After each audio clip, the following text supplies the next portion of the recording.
Bawat tao sa mundo'y nagkasala, at bawat kasalanan kamatayan ang kabayaran. Nalalaman mong ito'y katotohanan, nais mo'y mabayaran sa sariling paraan. Subalit hindi natin kaya, pagkat tayo'y di karapat-dapat. Ang tangi lamang kabayaran ng kasalanan, nang ibigay ng Diyos ang biyayang walang hanggan. Sinugo siya nang dahil sa'yo, doon sa Kalbaryo dugo niya'y nabuhos. Si Jesus ay ibinigay sa akin upang sa kasalanan tayo ay tubusin. Dahil sa pagmamahal ng Diyos sa atin, ang nais niya ikaw at ako'y makapiling. Subalit ang tao'y matigas ang kalooban, iniisip gumagawa ng sariling paraan. Subalit hindi natin kaya, pagkat tayo'y di karapat-dapat. Ang tangi lamang kabayaran ng kasalanan, nang ibigay ng Diyos ang biyayang walang hanggan.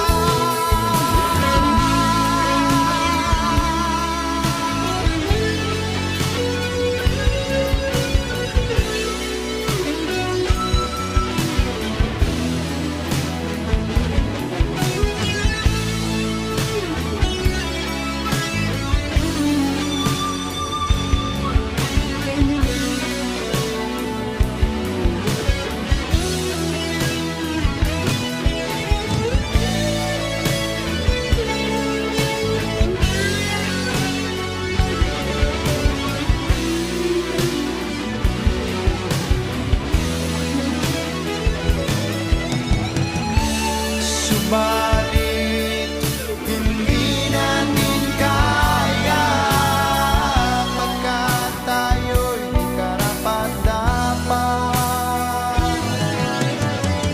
Ang tangi lamang kabayaran ng kasalanan, nang ibigay ng Diyos ang biyayang walang hanggan. Sinugo siya nang dahil sa'yo, dugo niya'y nabuhos upang tayo'y matubos. Ang nais mo kaligtasan, kay Jesus ito'y iyong makakamtan. Si Jesus ay binigay sa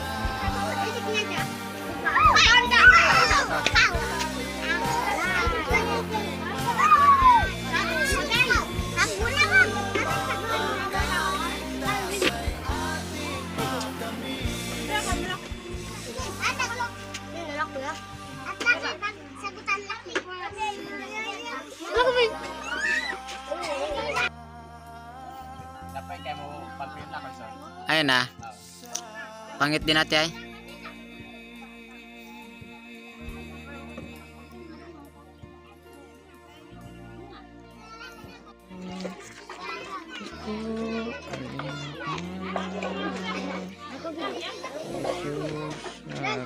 Diyos,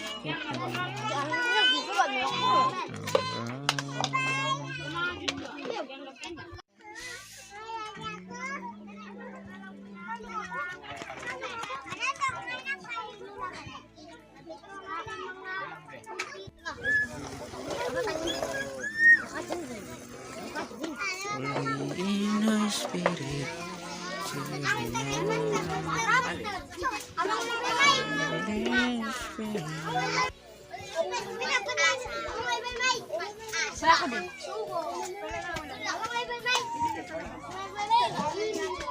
Wow!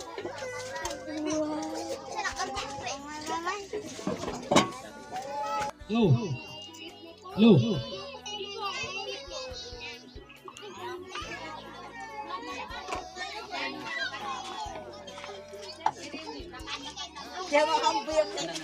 Hello. Hello. Hello. Hello. Hello. Manlupag umaga. Manlupag umaga sa katampag lahat. Hello. Manlupag umaga sa katampag lahat. Mayawat siwagon. Yan, kaya anda ay giyanap usay ka karangalan na tiyapoy sa kantang katawang magsogpos na noon sa na kaloob na gawin ang kantong gawain. Ano po? Pagamat sa ngayon kung naramdaman po natin ay kulang po siguro hindi magano dahil maraming tao. Yan, ang iglesia ng Mayba. Yan. Kami po ay iilan lang, ngunit sa biyaya ng ating Panginoon ay nagpapatuloy upang maging sandalan ng iba pang mga kapatiran na hindi pa po nakakilala sa Panginoon. Upang patuloy rin pong may padaloy sa pamagitan. Una nga sa lahat, mayroon pong mga taong gagamitin. Yan, sina Curacao Tidrique buong family, sila po ay naging kabyasnan na rin ang magpahayag.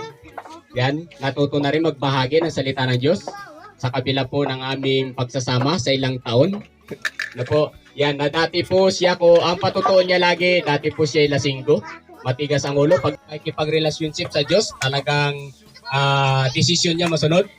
Yan, pero sa Diyos, dahil naintindihan niya na higit na mas mahalaga, higit na mas dahil natin. Naintindihan po ng Kalambo family at ngayon narito po sila upang may pagpatuloy ang pagpapahayag po ng mabuting balita. Ito malo sa katampag lahat at lalugit sa katang Panginoon. Ang ating Panginoon po mga kapatid ay siya po yung kumikilos sa bawat isa sa atin. Kaya salamat sa Panginoon sa inyong pagtanggap sa mensahe po ng ating Panginoon. Ngayong tumagano. Kaya tayo po nagpapasalamat po sa ating Panginoon. Amen. Sa kabila po tayo minsan na tayo po ay nilaan para makinig sa salita ng ating Panginoon ngayong umaga. Kaya salamat sa Panginoon sa buti sa atin, sa ating mga bata at nanugit. Umpisan po natin ang tungkulin ang mabuting balita sa lugar na ito. Kaya salamat ulit sa Panginoon sa buhay at lakas na ipinagkaloob po ng ating Panginoong Isus. Amen. Mabuti sa atin. Panginoon, iniyabot sa aming kapupangin upang sa Panginoon, ang lahat ng yung mga salita Panginoon ay narinig po nila Panginoon sa pamamagitan po ng Panginoon ng yung ginawag Panginoon sa lugar na ito Panginoon. Salamat po Panginoon.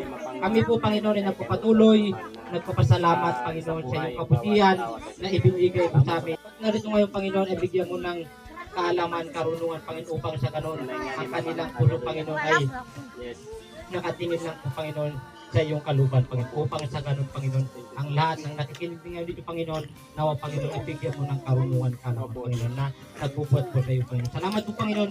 Ito po yung aming iling Panginoon sa iyong pangalan nawa Panginoon. So magang ito Panginoon, saman mo po kami Panginoon. Yung kantang tema ay kapyamagatan pagtitiyaga sa pakikinig ng salita ng Diyos. Yes. Kasi mga kapatid, mahalaga po yung pagtitiyaga sa pakikinig ng salita po ng ating Panginoon. Ngunit yung kung isipin po natin sa physical po natin, marami po tayong iba't ibang trabaho at yung kalupan upang sa ganun ang lahat naming upang sa iyong Panginoon, ng salita mo Panginoon ay Panginoon, maunawang po namin lubos Panginoon. Ito po Panginoon ay ilalapit po namin sa iyo Panginoon, sa iyong pangalan, sa iyong mata sa kapangyarihan Panginoon, upang sa ganun ang bawat nakikinig Panginoon, bigyan mo ng kaalaman karunungan Panginoon. At lulunggit Panginoon ang iyong ngunit sa atin bilang tao po tayo, marami po tayo sanang gustong gawin sa buhay po natin na sa araw na ito o sa oras na ito. Yan. Doon ka patalok sa galugoon yan. Yan.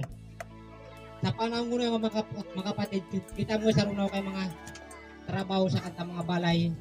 Damang salamat sa Panginoon. Kita ay sapagkat pagdating ng takdang panahon, tayo ay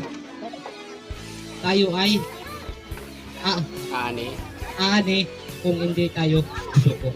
Maliwanag po doon mga kapatid sa Galatia 6 verse 9. Pag tayo po hindi po tayo susuko, sabi po ng ating Panginoong Hesus, sabi po niya Apostol Pablo, lingkod po ng ating Panginoon, aani po tayo ng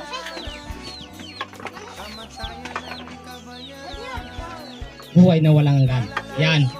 Kasi po mga kapatid, mahalaga po yan sa atin. Habang nabubuhay po tayo, kailangan po natin magtiyaga sa pakikinig ng salita po ng ating Panginoon.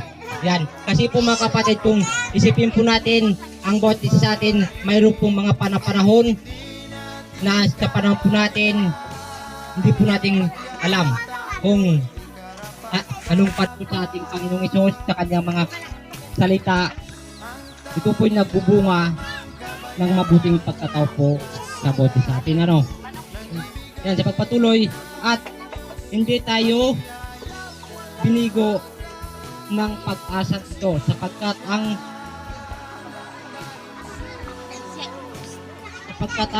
pag-ibig ng Diyos ay ibinuhos sa ating yakap.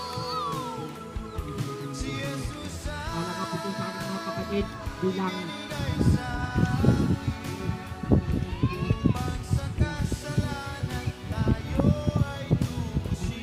ang karinig po natin Dahil sa pagmamahal ng Diyos sa atin, karinig po natin ang ang nais niya ikaw at ako'y karinig po natin ang makapiling. Subalit ang tao'y matigas ang kalooban. mayroon pong dalawang Isip gumagawa ng sariling paraan. Subalit hindi natin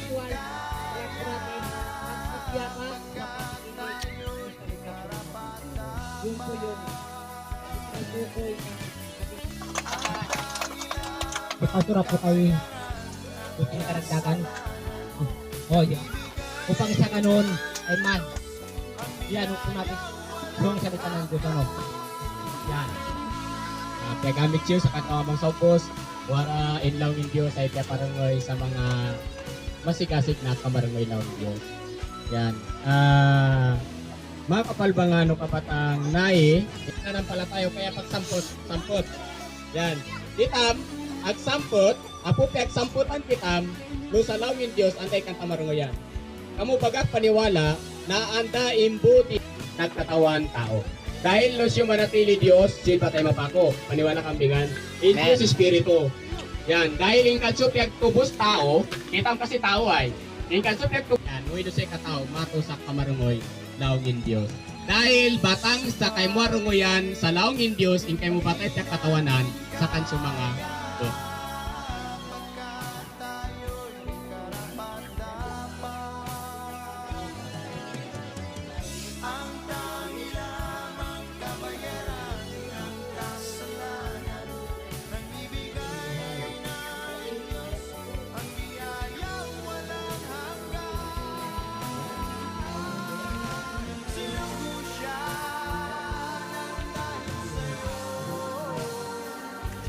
Oo, sige. Nakatawag ka sila.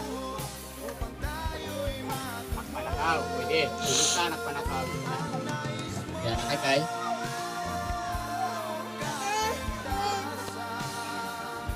Sa panahon ni Nakay.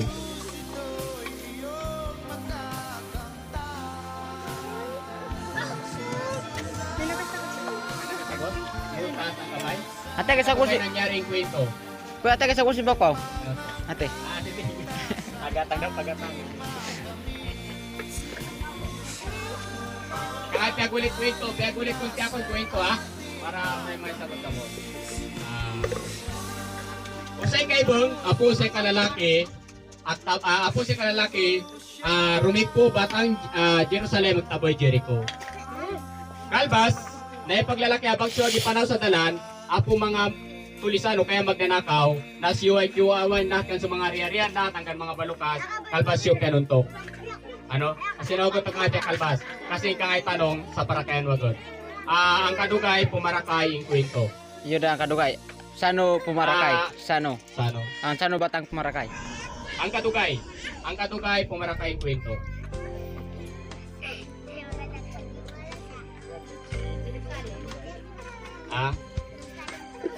Medyo may ano pa po, kunting ano pa.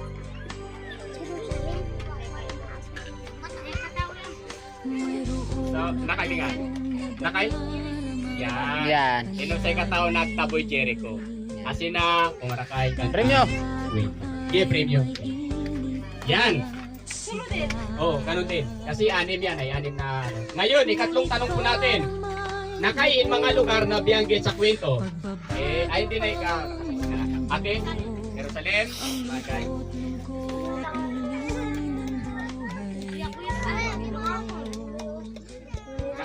Naka Jericho?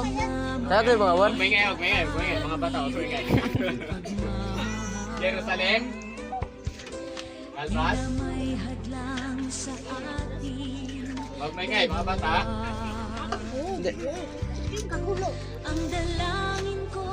Ate. Dalo, nas nanak ka tulo. Siligan nagsagot. Kasi ito matumat. Jerusalem. Jericho. Kalbas. Ha? Sayo ko. Intukuan, makaintukuan. Yan. Nadali. Preview. Jericho, balay Manolo yan. Na yung mga lugar na nabanggit sa kwento. Sa totoo lang ako pa din sa Intanan. Lugar, ano? Dahil isa din nangyari sa Dalan. Yan. Dalan, lugar din na itingan na yun eh. Yan. Yan. Ngayon, mayroon na pong tatlong nanalo. May tatlo pa na pwede pong magkamit ng kapariyuang premium. Ang kanta ba? Bilang.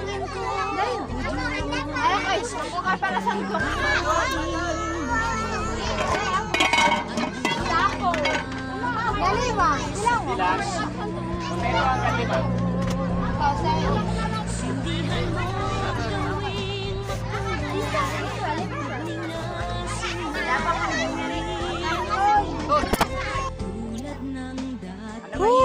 Ganito kayo mga katutubo. Dahil Diyos ay dahil tang at ngayon ipinaeksakto namin sa tamang timing. Kaya sa tag-init at dito man din kami sa kalagitnaan ng initan.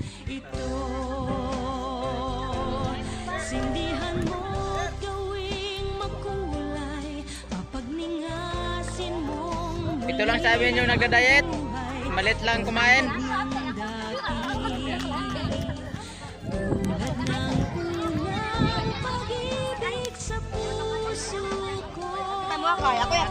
Ako yung pasuli sa kayo.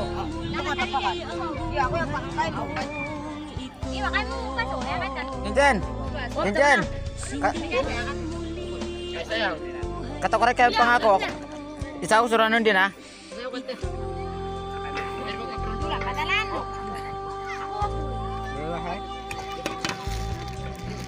Sigurado ka.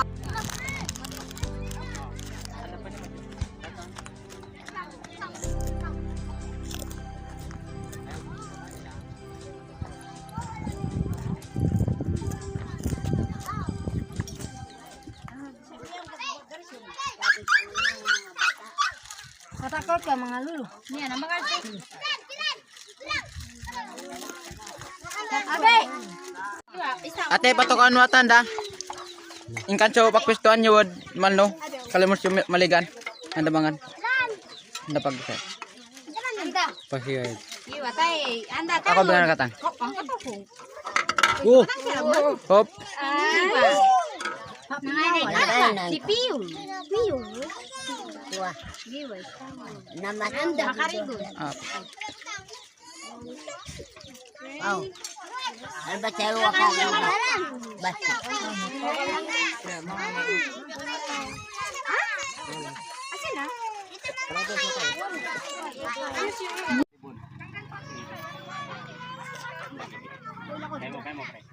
yan nga po. Sa kalagitnaan ng initan dito sa amin, isang pagpapalang nagmula sa ating Panginoon na nagbigay sa atin ng blessing. Inahatid namin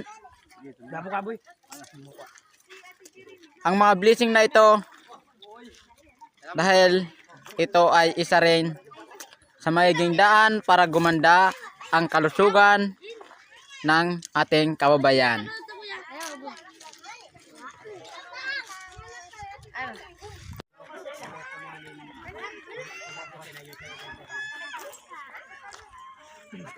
Isang pagpapalang hatid sa buhay ko. Ito'y nagbibigay buhay at kalayaan. Supas kay. Supas, supas, supas. Ha? Mga kawakaw. Si Kudan sa ito tawag dalan.